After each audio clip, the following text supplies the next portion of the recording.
All right, Councilmember Buckland. Thank you, Mayor. Just a couple meetings that I attended, and first the budget review. Though it was a long meeting, it was well attended by the public.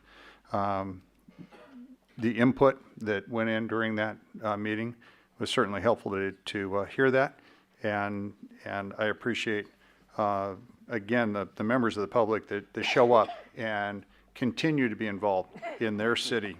This city belongs to them. It's not something that that any one individual owns, but it's the collective body, and certainly need to be involved. As SACOG's representative to CalCog, the only representative to CalCog from SACOG, I was able to attend our last meeting last week, and during the normal course of discussion, talking about how the state body feels on the SB1 effort to, or the effort to repeal SB1, knowing that it could affect transportation funding, and certainly understanding Pat's comments earlier that the state taketh and keepeth a lot of money, but that, as Governor Brown said a long time ago, I want to return local control to the municipal entities and the counties. What that was code for, I'm going to take all of their money, you guys figure out what you guys are going to do. And certainly that discussion continues to cycle around the SB1 discussions, and certainly we'll be finding out shortly, in the period of time, whether that repeal effort will take foothold. Also, strong discussions on Proposition 69. I'll tell you later. I'll tell you now. The guess was a week ago that this was going to pass in a rather overwhelming fashion here in the state of California. So we'll see how that worked out. And then a large discussion on the effects of a proposition coming forward to change the state constitution on supermajority vote for state and local revenue. Again, Pat, this is something that you may be wanting to look at. It's going to require a 2/3 vote by the state legislature to build increasing taxes, fees, or any other thing that they guise as a fee that may be a fee or user tax. That also will apply to local jurisdictions, but also the issue at hand is this is going to be on the November ballot, and certainly could affect how many municipal and county governments are going to operate in the future, as this has a retroactive to January 1 clause in it. So if someone even pushed forward with a local revenue measure, and at the same time the state constitution changed in the same vote, that may be a mute vote by locals. But the 2/3 threshold is pretty hard to get to, and this is for any measure, defined or undefined, to go to general fund. So this is something that I think still bears a lot of discussion. Certainly our community, being slightly more conservative, probably will want to weigh in on this issue as we move forward. And again, as one of the conservatives sitting on a large state panel at CalCog, I always carry that more conservative voice forward as a representative of our region, to include Sacramento. Upcoming, we have a SACOG meeting that actually I asked this thing to be set up so all of our elected officials could attend. This would be school board members, anyone that's been elected, to be able to understand more the role of SACOG and what SACOG can do to benefit the Yuba Sutter area. So it'll be county supervisors, and we're hoping planning commissioners are able to come, school board members, anyone that's been elected that potentially could tap into funding sources available through SACOG. It'll be June 1st at the New Earth Market at the Harvest Room. 21st. June 21st. What did I say? First. Oh, I just left out the 21st. You're going backwards. It's written right here, so 4 to 6. 4 to 6, and the public is welcome to be able to come to this. So I would encourage members of the public to stop by, engage your elected officials, and ask them questions about SACOG, because I'm going to bet that half of them won't know the answer until they show up at this meeting. So appreciate it. Thank you. June, Thursday, June 21st, from 4 to 6 p.m., New Earth Market Harvest Room. It's on the north side of New Earth Market. Councilmember Cardoza. All righty, we'll start off with meetings. I attended the Regional Housing Authority, the Yuba City Transit Authority meeting, the Northern Sacramento Valley Regional Water Board, Planning Commission meeting, and also had the honor of attending the Stormwater Resources Plan workshop. Seeing what's coming to us in the future. Right, Spencer? Chamber events. We had 3 the last 3 weeks. I was only able to attend 2 of them because we had our budget meeting last week. So I attended ribbon cutting for the day spa, and also the Marysville Youth and Civic Center is reopened. So they have for the youth in Marysville. For community events, it's been 3 weeks since our last council meeting, so I'll make it quick and easy since we're going to be doing some things here later on tonight. I had the privilege and the honor to attend 25 community events in the last 3 weeks. So thank you for all the citizens of the community, and I appreciate it. And that's it for me for tonight. Thank you. We've got Councilmember Cleveland. Thank you very much.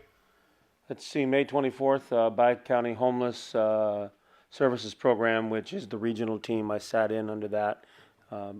Both of the actual selected members were indisposed and unable to be there. I attend and had some very good discussion on the regional approach to homelessness, and they have some good solutions that are moving forward, and so looking forward to that. Feather River Air Quality Management District, that has to do with all the air quality and gases and things and burning and things, attended that actually yesterday. The budget review, what a comprehensive budget review. We found out that I'm going to say just how well we're doing on our finances right now, especially compared to some other cities that are going to be going into crisis because of CalPERS lowering their discount rate and artificially increasing our costs to the citizens, at least their taxes and stuff. And so we have different in our budgets. We found out different methods how to smooth that over, the fundings that we have to make sure that it doesn't cause us financial hardship. Also, I actually cooked for the Yuba Center senior breakfast yesterday morning. 350 seniors, pancake, sausage, and at their cafeteria we cooked for them. Each of the schools have a breakfast every year like that. And I guess tomorrow is River Valley, and I still have the griddles, so I've got to get them over there at 5:45 in the morning for them to use them. Attended Yuba Center Transit meeting. Some good things are happening there, going over to electronic and exchanging between Sacramento and Sutter County and Yolo County. So everybody's starting to work together in a way to where it's much more efficient. Then got a notification today on a bill called SB 1302, which is being called the Forced Cannabis Delivery Bill. I do sit on the League of California Cities Environmental Quality Committee, and there's a lot of concerns about the environmental quality of growing cannabis in the mountains and the different things and the effects that it has on the environment. But this one here is actually, they're going to force all the cities and counties to deliver take away from what was it, Prop 64 put in there was to not force us. Well, this one here is a bill that's going to go in now that they're trying to say, well, you know, the state citizens voted that they liked it that way. Well, we're going to now bypass that and pass a bill that's going to force you to deliver cannabis in your community to allow it. So that's coming up. I just got notification on it, so it's kind of out in the public for the staff and everyone also. They might have already seen it, but council members now, and so that is happening. Other than that, I will be at Sacramento for the League of California Cities meeting this Thursday to discuss environmental quality issues and other things that the state's doing. We get updates on all the bills that concern our cities. With that, I have nothing else. Great, thank you.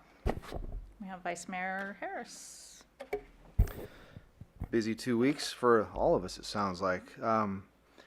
I also am going to tone down my stuff a little bit. I did attend 3 events for the Yuba Center Arts, my role on their board over there. They continue to do an outstanding job in the community. Just look at the paper every day, and they're always listing their activities down there, helping everybody out.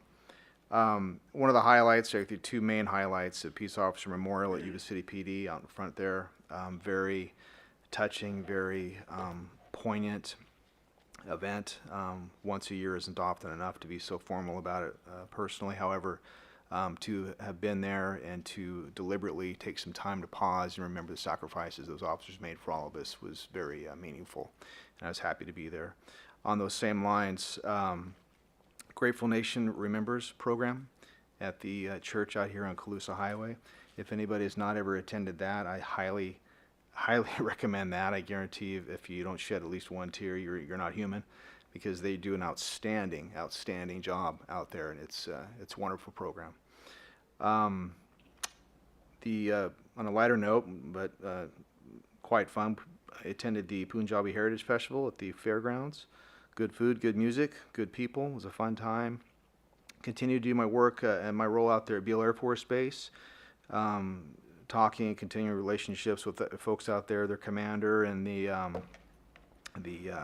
my assigned commander there at the Civil Engineering Squadron, and Memorial Day ceremony at Sutter Cemetery. Always a good time, if you can call it that, out there at the cemetery. Some more chatting with Civil Air Patrol out there and the commander out at Beale, the new commander, Andy Clark. So they always do a good job, and I'm proud to be out there with them. So. At that, I will nip it and move on. Great, thank you. And for just updates on some of the stuff that I've been working on, you've probably noticed some of the shirts here. The Summer at City Hall is beginning on Monday, June the 11th. We have 26 students enrolled. We did have 30. A couple of students are having to take some summer school because they didn't have some of the grades that we are expecting. So they will be making up other courses during the summer. So we have 26 students in the program, and we are very, very excited. Just put the final touches on that. The students will be involved here at City Hall for 3 weeks. And at the end, just if you want to jot this down, it's open to the public, but they will conduct a mock city council meeting right here on Thursday, June 28th as their final project. And it's, like I said, it's open to the public, and it will take place at 1 o'clock in the afternoon. And right after that will be their graduation ceremony. They will be given certifications. We had the budget session last week, as we had indicated. And we have our new youth commissioners. Aside from that, I think everybody else covered all the meetings, so we are good. I think at the end of June, so I'm doing some prep work right now for the mayor's conference to put some reports together to present at the mayor's conference at the end of June, and I'll give you an update when we're ready for that. Aside from that, I think unless there's anything else, this meeting is now adjourned. Go out and vote if you haven't. You got a few minutes. You got a few minutes.